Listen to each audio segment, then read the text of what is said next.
The history of Solidarność, a Polish non-governmental trade union, began on 14 August 1980, at the Lenin Shipyards at its founding by Lech Wałęsa and others. In the early 1980s, it became the first independent labor union in a Soviet bloc country. Solidarność gave rise to a broad, non-violent, anti-communist social movement that, at its height, claimed some 9.4 million members. It is considered to have contributed greatly to the fall of communism. Poland's communist government attempted to destroy the union by instituting martial law in 1981, followed by several years of political repression, but in the end was forced into negotiation. The round-table talks between the government and the Solidarność-led opposition resulted in semi-free elections in 1989. By the end of August 1989, a Solidarność-led coalition government had been formed, and, in December 1990, Wałęsa was elected president.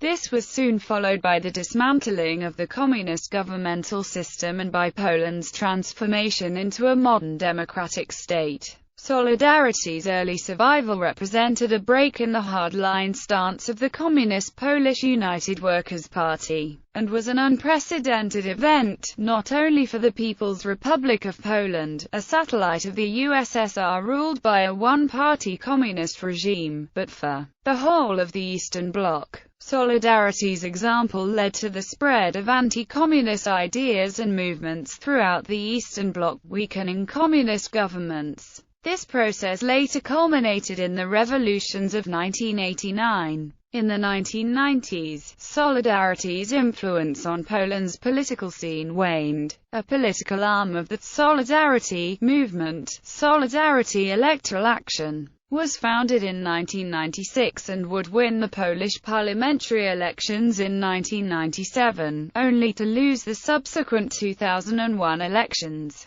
Thereafter, Solidarność had little influence as a political party, though it did become the largest trade union in Poland, pre-1980 roots. In the 1970s and 1980s, the initial success of Solidarność in particular, and of dissident movements in general, was fed by a deepening crisis within Soviet-influenced societies. There was declining morale, worsening economic conditions, and growing stress from the Cold War. After a brief boom period, from 1975 the policies of the Polish government, led by Party First Secretary Edward Gierek, precipitated a slide into increasing depression, as foreign debt mounted. In June 1976, the first workers' strikes took place, involving violent incidents at factories in Plock, Radom and Ursus. When these incidents were quelled by the government, the workers' movement received support from intellectual dissidents, many of them associated with the Committee for Defense of the Workers, formed in 1976.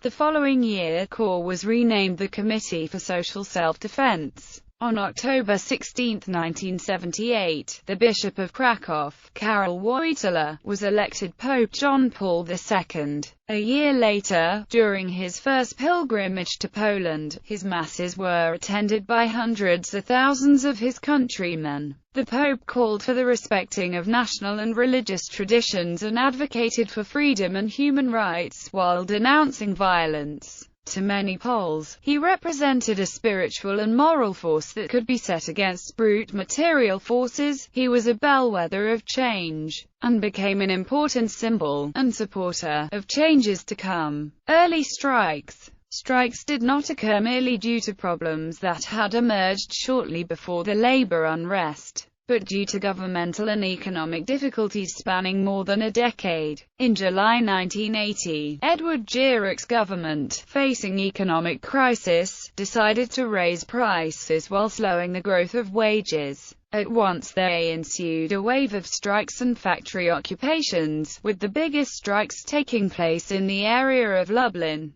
The first strike started on July 8, 1980 in the state aviation works in Widnik. Although the strike movement had no coordinating center, the workers had developed an information network to spread news of their struggle. A dissident group, the Workers' Defense Committee, which had originally been set up in 1976 to organize aid for victimized workers, attracted small groups of working-class militants in major industrial centers. At the Lenin Shipyard in Gdańsk, the firing of Anna Walentynovich, a popular crane operator and activist, galvanized the outraged workers into action. On August 14, the shipyard workers began their strike, organized by the free trade unions of the coast. The workers were led by electrician Lech Wałęsa, a former shipyard worker who had been dismissed in 1976. And who arrived at the shipyard late in the morning of August 14.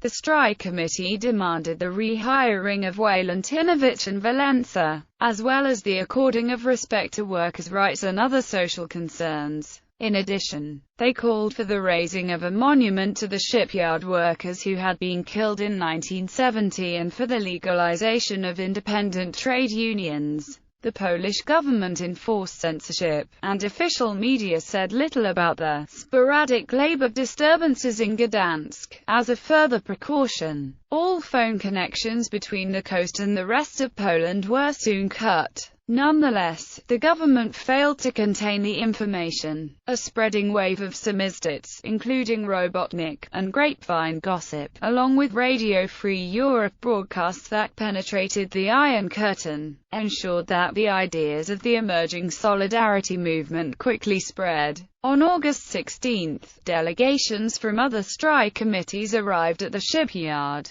Delegates, together with shipyard strikers, agreed to create an inter-enterprise strike committee. On August 17, the priest, Henryk Jankowski, performed a mass outside the shipyard's gate, at which 21 demands of the MKS were put forward. The list went beyond purely local matters, beginning with a demand for new, independent trade unions and going on to call for a relaxation of the censorship, a right to strike, new rights for the church, the freeing of political prisoners, and improvements in the National Health Service. Next day, a delegation of core intelligentsia, including Tadeusz Mazowiecki, arrived to offer their assistance with negotiations. A Bibula news sheet, Solidarność, produced on the shipyard's printing press with core assistance, reached a daily print run of 30,000 copies. Meanwhile, Jacek Kaczmarzy's protest song, Marie, gained popularity with the workers.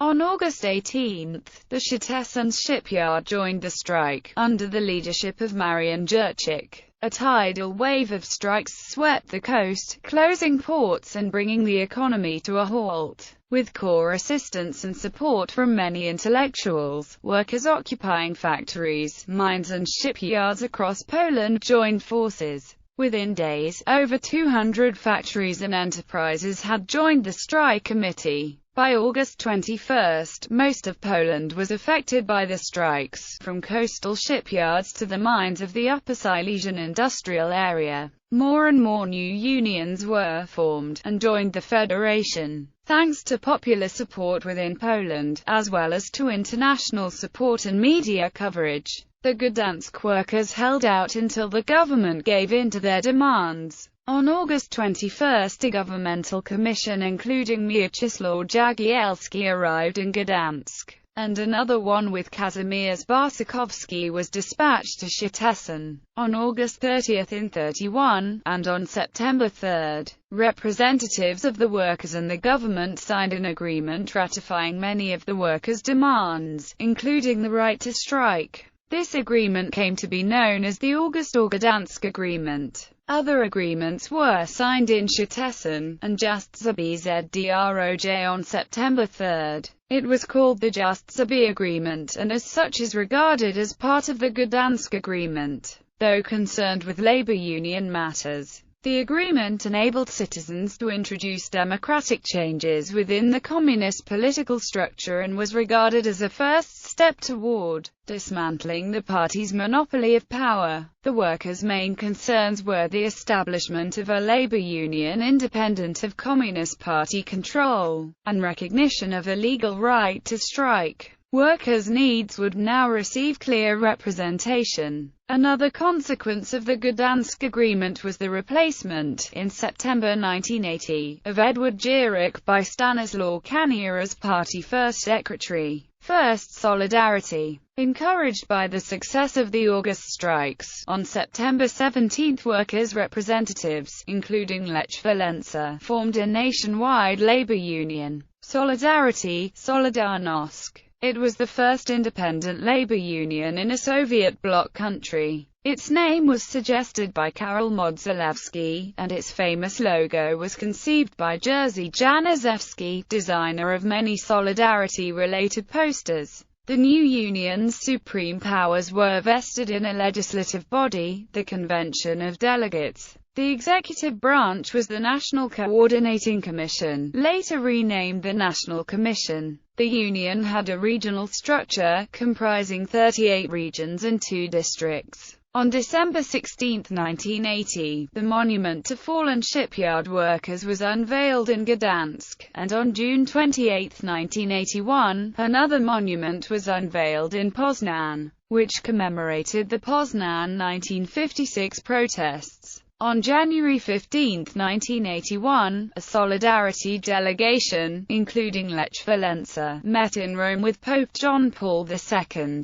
Last accord of the Congress was adoption of Republican program, self-governing republic. Meanwhile, Solidarity had been transforming itself from a trade union into a social movement, or more specifically, a revolutionary movement. Over the 500 days following the Gdańsk Agreement, 9 to 10 million workers, intellectuals and students joined it or its sub-organizations, such as the Independent Student Union, the Independent Farmers Trade Union and the Independent Craftsmen's Trade Union. It was the only time in recorded history that a quarter of a country's population had voluntarily joined a single organization. History has taught us that there is no bread without freedom, the Solidarity program stated a year later. What we had in mind was not only bread, butter and sausages, but also justice, democracy, truth, legality, human dignity, freedom of convictions, and the repair of the Republic. Tygodnik Solidarność, a Solidarity-published newspaper, was started in April 1981. Using strikes and other protest actions, Solidarity sought to force a change in government policies. In some cases, as in Bielsko-Biała, Solidarity managed to force corrupt officials of the government to lose their jobs.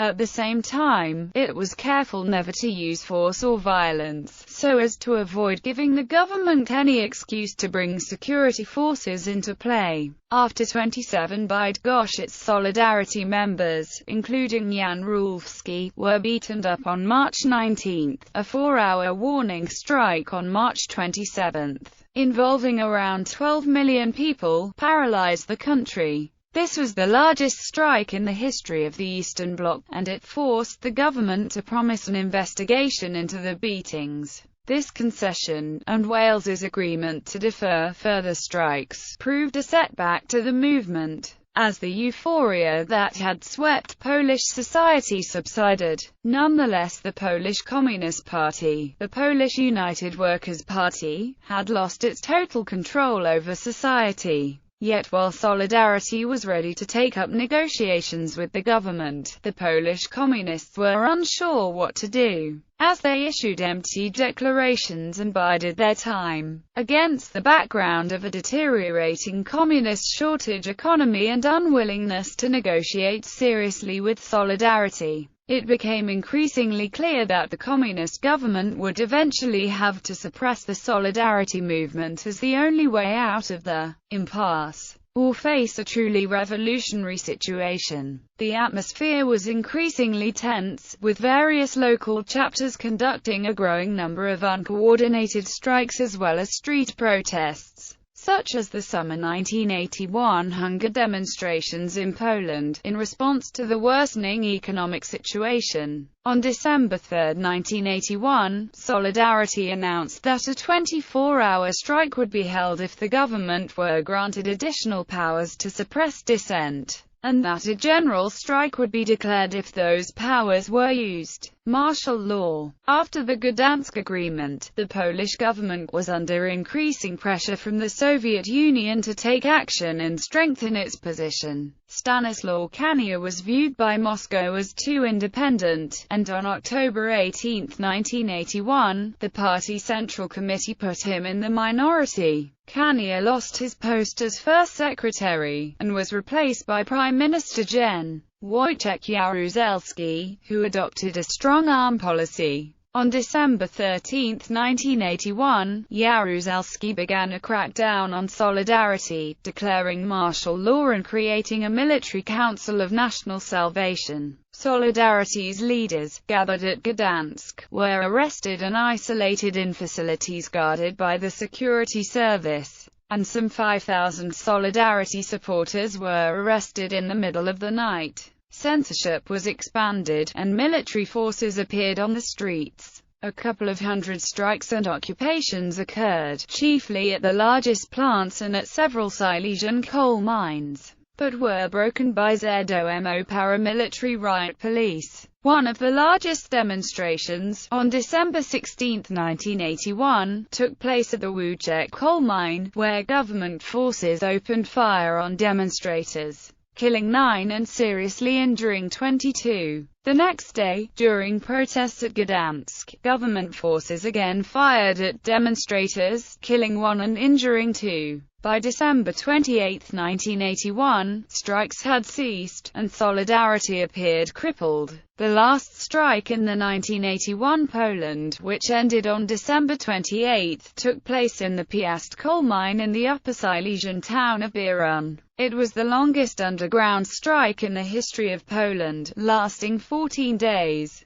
Some 2,000 miners began it on December 14, going 650 meters underground. Out of the initial 2,000, half remained until the last day. Starving, they gave up after military authorities promised they would not be prosecuted. On October 8, 1982, Solidarność was banned. The range of support for the Solidarność was unique. No other movement in the world was supported by Ronald Reagan and Santiago Carrillo, Enrico Berlinguer and the Pope, Margaret Thatcher and Tony Benn, peace campaigners and NATO spokesmen, Christians and Western communists, conservatives, liberals and socialists. The international community outside the Iron Curtain condemned Jaruzelski's actions and declared support for Solidarność. Dedicated organizations were formed for that purpose. U.S. President Ronald Reagan imposed economic sanctions on Poland, which eventually would force the Polish government into liberalizing its policies. Meanwhile, the CIA, together with the Catholic Church and various Western trade unions such as the AFL-CIO, provided funds, equipment and advice to the Solidarność underground. The political alliance of Reagan and the Pope would prove important to the future of Solidarność. The Polish public also supported what was left of Solidarność. A major medium for demonstrating support of Solidarność became masses held by priests, such as Jerzy Popiełuszko. Besides the communist authorities, Solidarność was also opposed by some of the Polish radical right, believing Solidarność or KOR to be disguised communist groups, dominated by Jewish Trotskyite Zionists. In July 1983, martial law was formally lifted, though many heightened controls on civil liberties and political life, as well as food rationing, remained in place through the mid to late 1980s.